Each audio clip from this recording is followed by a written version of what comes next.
Hi, it's Jane, and it's Healthier You today, so I'm kind of going to go over a couple things about portion control for weight loss, some visual cues that you can use, as well as using your hand to help you with measurements, but also we're going to talk about why it's important.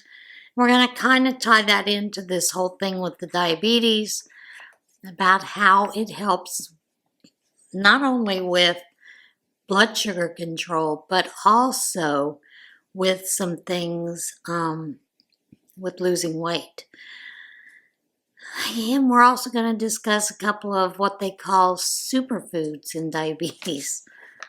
So let's get into that. Of course, these are superfoods anyway, regardless of what, meal plan you're using. But first, let's do the medical disclaimer. Always check with your physician before starting any exercise or dietary program. Information here is my personal research into different health topics and is not to be considered medical advice. So,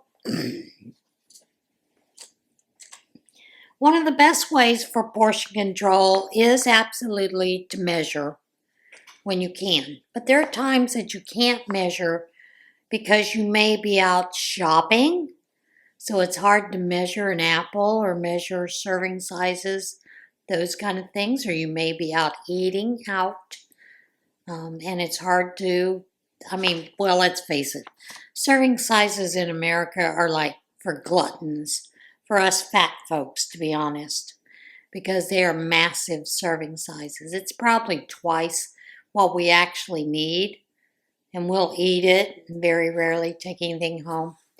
But some visual cues that you can use for portion control are real simple items. For fruits, a serving is about the size of a tennis ball, which would be a small apple.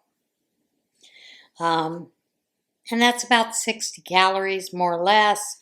And it's pretty much the same thing for oranges as well. Vegetables, a vegetable serving is about the size of a baseball. And that's generally considered half a cup. So that's the same thing for bell peppers, tomatoes, those kind of things. Carbohydrates. Now, a carbohydrate serving is about the size of a deck of cards, or it's half of a cup of whole grain cooked pasta, which that's one serving. So, if you don't eat pasta, and you might want to think of it as this. It is one slice of whole grain bread, approximately. Proteins, no bigger than a deck of cards. And that's about the same size for any kind of meat protein that you're going to follow with. Fats are about the size of a pair of dice. That would be 2 teaspoons of regular mayonnaise, which is about 45 calories. Tablespoon of light margarine counts as a serving, as does 1 teaspoon of butter. Most of us use a tablespoon or more on bread if we're having it, so keep that in mind. It's going to take a while for you to learn how to use those tools, but they can be used very effectively. One of the other things for visual, and I really like the way that they did this with the visual. And I think this is at the CDC that they had done a visual.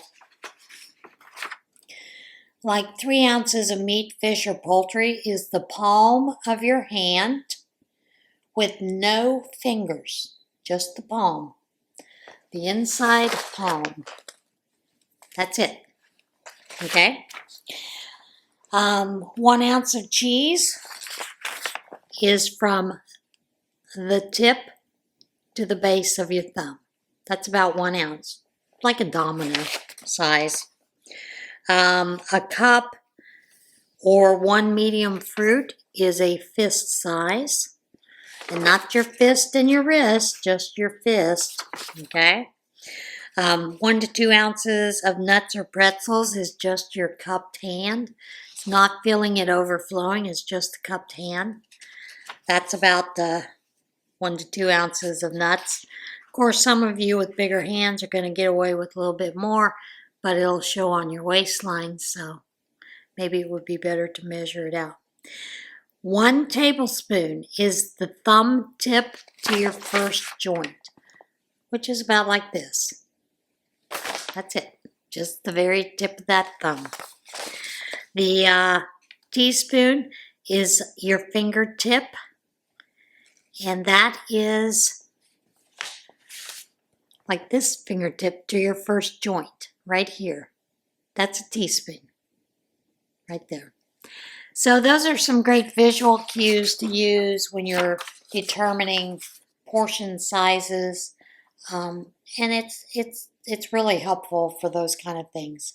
You do want to try to make sure with diabetes that you are having some regular balanced meals to avoid high or low blood sugars. And your good meal plan, as always, will include more non-starchy vegetables like broccoli, spinach, green beans, fewer added sugars, refined grains such as white bread, rice, and pasta. Focus on whole foods instead of highly processed foods as much as possible. The carbohydrates in the food will raise your blood sugar levels. And how fast they raise your blood sugar levels is really going to depend on what you eat. So if you're drinking fruit juice, you're going to raise that blood sugar faster than if you were eating a piece of fruit. Eating carbs with fruits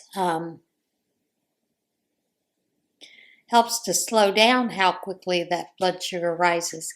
Sometimes the goal is to make sure your blood sugar is not rising too fast. So, you really, if you want to get your blood sugars under control, they've been out of control, like mine have been out of control. So I've gone back to that journal, daily food journal, making sure that I have checked everything that I've eaten. If it's a handful of nuts, I put the handful of nuts, you name it, that kind of thing. That's going to help keep you in a better place. Now, as you know, they do suggest a 9-inch plate. 9-inch plate is not that big, okay? They say it's about the size of an envelope. And that's probably a long envelope. I'm going to guess. Okay? Maybe under that. But that is a much better way to determine portion control size than using the big 11-inch, 12-inch plates that a lot of us have. So you want to make sure that you fill half of it with non-starchy vegetables, maybe a fourth of it with some kind of lean protein, chicken, beans, tofu, or eggs, and 1/4 of it with what they call carb foods like potatoes, rice, pasta, beans, fruit, yogurt, those kind of things. A cup of milk counts as a carb food, and a lot of people don't realize that, but it does. Now, I know in the morning I like to have a smoothie. So one of the things I do with my smoothie, that's generally a breakfast in the summer, although I do still do oatmeal and use a smaller serving size, those kind of things. But I will take frozen fruit and put that into my blender, a scoop of protein powder. That just helps keep me from being hungry too quickly.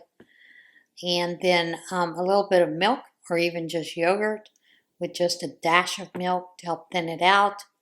Blend that all up, and it's kind of like an ice cream smoothie for me. So that works for me. You know, it may not work for you. You may want to use something less than that, but that's kind of where I go with mine. There are Some things that the American Diabetes Association calls superfoods. And you may have seen some of the ads on Instagram, Facebook, those kind of things talking about superfoods. And TikTok as well. There are a lot of people that are promoting superfoods. It's a marketing term used to promote a food thought to have some kind of extra health benefits. But there are no official definitions of that word by the FDA. The FDA regulates health claims allowed on food labels to ensure there is scientific research to support the claims. However, they do call some foods superstar foods for diabetes that are essential for health diabetes meal planning. These are foods that are rich in protein, healthy fats, vitamins, minerals, antioxidants, and fiber. They're also good for overall health and may help prevent diseases like diabetes. Maybe you don't have diabetes. Maybe you're like my son who is pre-diabetic.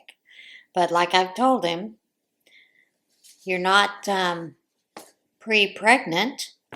You either are or you aren't. So there you are. Those are our little things that we call. Some of the other things that they say superstar non-starchy vegetables are anything that is a dark green leafy vegetable. These are packed with vitamins and minerals, vitamins such as A, C, and K, folate, iron, calcium, potassium. They're usually low in calories and carbohydrates, and they really do fit well onto your plate as that non-starchy vegetable. Additionally, you can use things like spinach, collards, kale, and salad soups and stews. I generally do a mix with my salads of different vegetables. I don't like the taste of kale, so I leave out kale. Collards, I will eat collards cooked, but I don't put those in my salads. Spinach, yeah. I will substitute just having a spinach salad as well. Now, they do have some at the American Diabetic Association. They do have a couple of recipes. One is garlic sauteed spinach and kale. And then, of course, southern collard greens. You can't go wrong with southern collard greens. And if you like hot sauce, put a little hot sauce on them. Spinach yogurt dip and avocado. I have not tried that, so I'm kind of curious what that one is. But, no, not avocado in that dip. Spinach yogurt dip. I've not tried that. And I don't know what that entails, but I think it might be good for dipping the other non-starchy vegetables in. Who knows? Avocados. Avocados are good for you, believe it or not.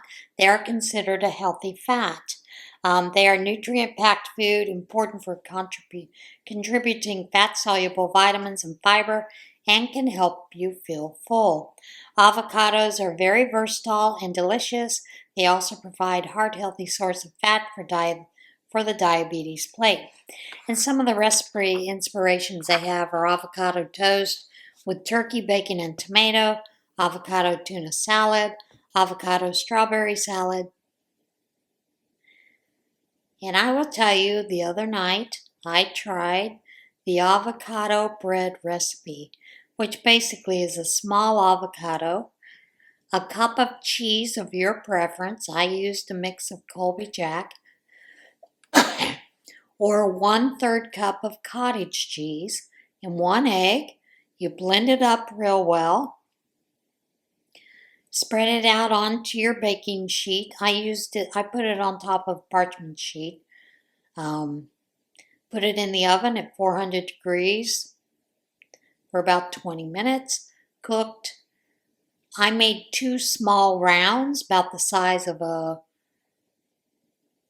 small tortilla. And I used that for my hamburger.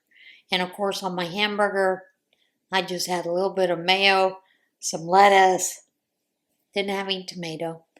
Did have half a slice of cheese on it, and also had a pickle on it. It's what I had in the house, so that's what I had for dinner.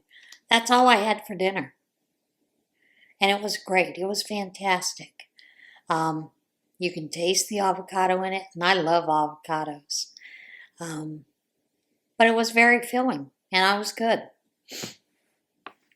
Some superstar protein foods are beans, dried peas, and legumes. These are plant-based protein superstars, and they are packed with fiber, folate, potassium, iron, and zinc. Of course, there are different kinds of beans like kidney, pinto, navy, black beans. Legumes are chickpeas, split peas, and lentils. These do have carbohydrates, but half a cup provides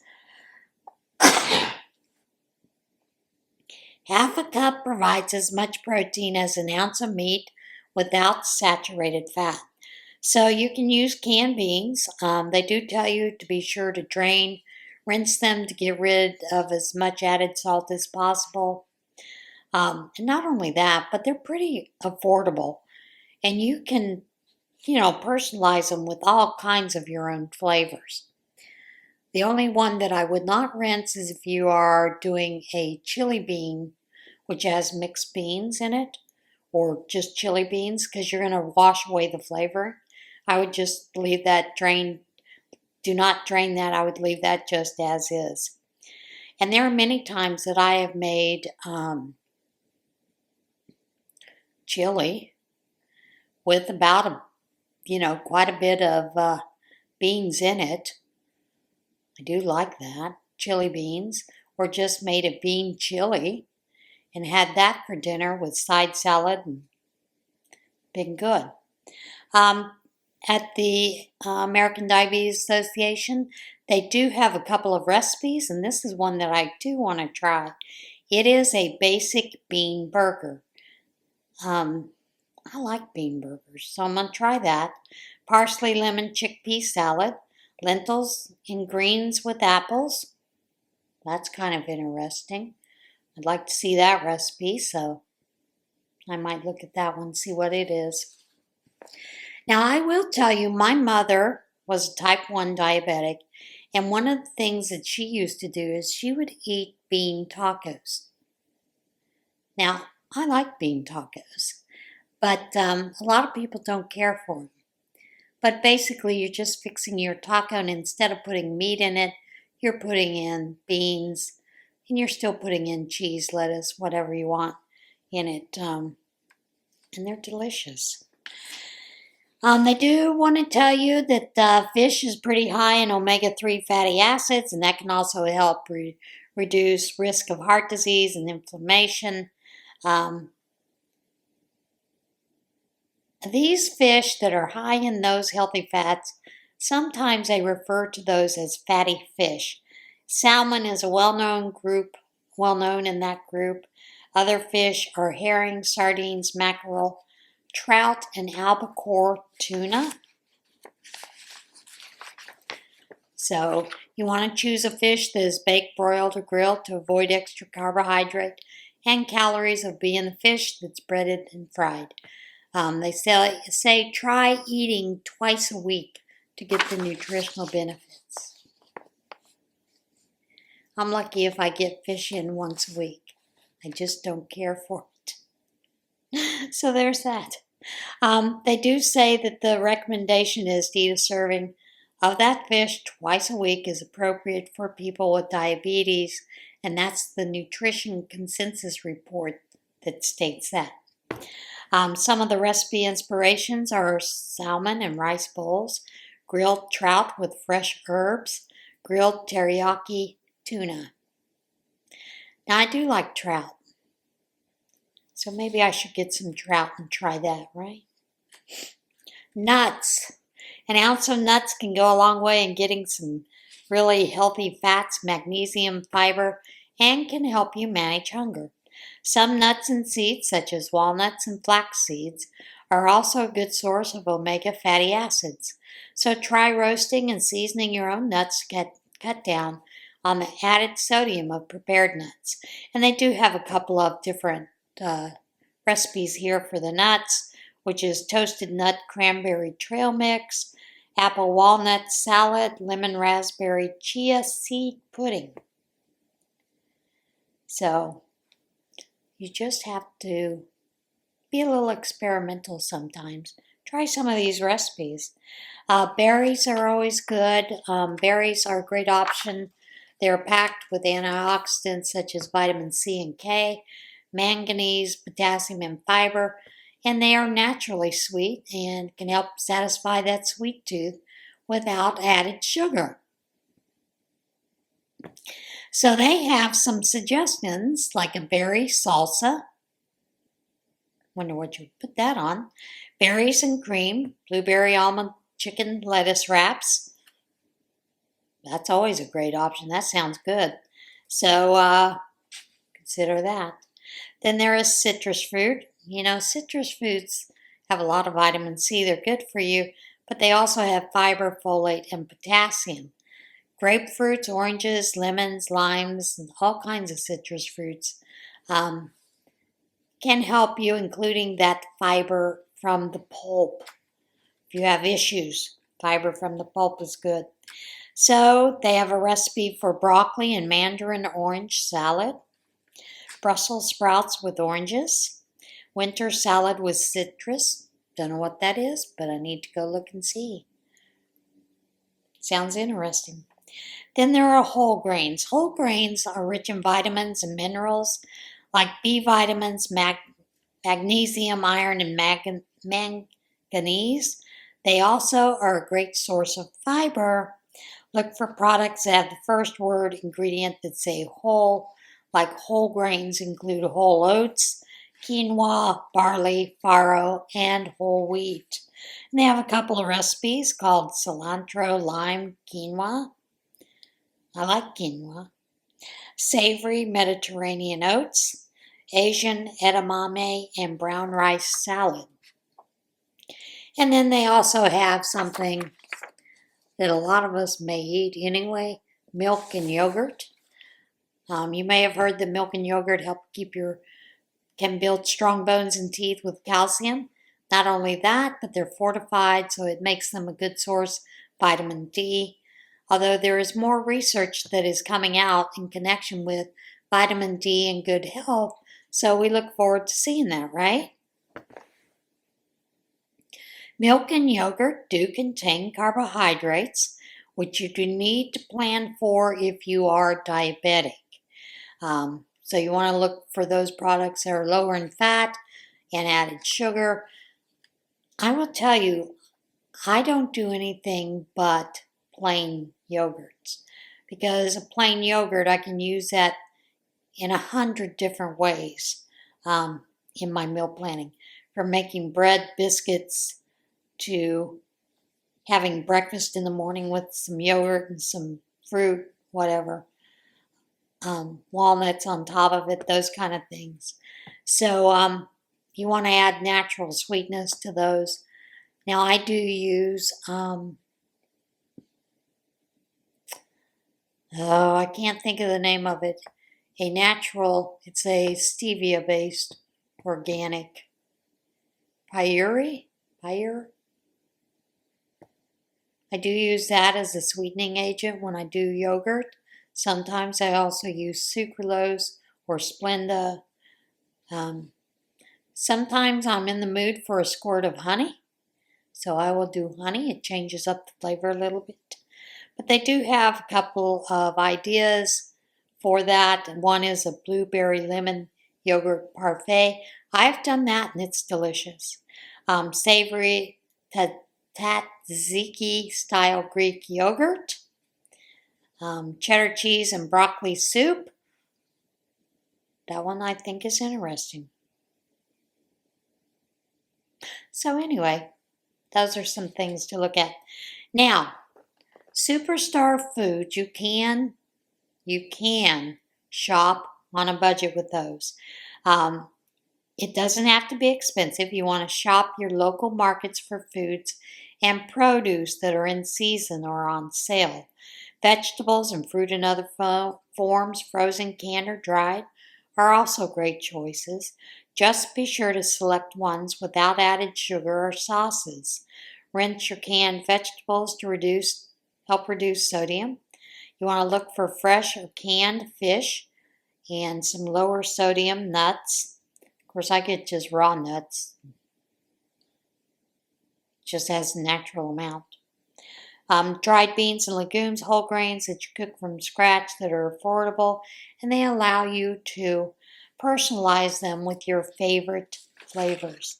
So that is it for today's Healthier You. I hope you gained a little bit of information from that and it helps you with your planning. But by all means, check out the CDC for hints, tips, tricks, as well as the American Diabetes Association. Another place that's good is, I think it's called Spark People. And those are people that are going through these things themselves, and they can help you, in some of the chat groups, those kind of things, to help you refine what works for you. But part of that is also keeping a log, blood sugars, foods that you're eating, and how it affects them, so that it helps give you some ideas on how to keep your blood sugars under control. But of course, the most important part is portion control. All right, that is it for today. I'll see you again later on this month or next month. I guess we're at the end of the month now. So everybody have a great day. Do something kind. I'll see you soon. Bye.